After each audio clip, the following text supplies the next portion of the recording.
গণঅভ্যুত্থানের প্রথম বর্ষপূর্তি উপলক্ষে চট্টগ্রামে ছাত্র শিবিরের আয়োজনে অনুষ্ঠিত হয়েছে জুলাই জাগরণ নবোদ্যমে বিনির্মাণ শীর্ষক র্যালি।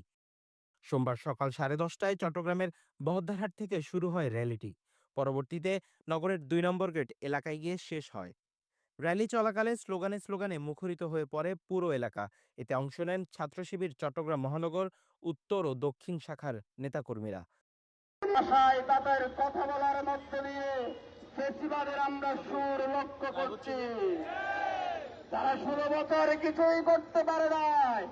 একটা অ্যাম্বুলেন্সের হুইসেল শুনে পালিয়ে গিয়েছিল।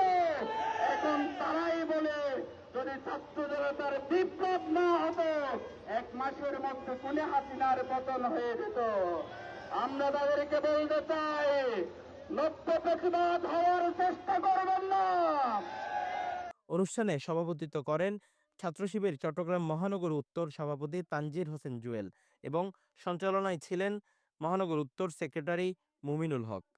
এছাড়াও বক্তব্য রাখেন চট্টগ্রাম মহানগর দক্ষিণ সভাপতি ইব্রাহিম হোসেন রনি, চট্টগ্রাম বিশ্ববিদ্যালয়ের সভাপতি মোহাম্মদ আলী সহ অন্যান্য নেতৃবৃন্দ।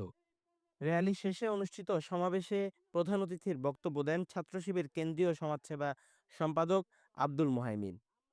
News desk, CTG post.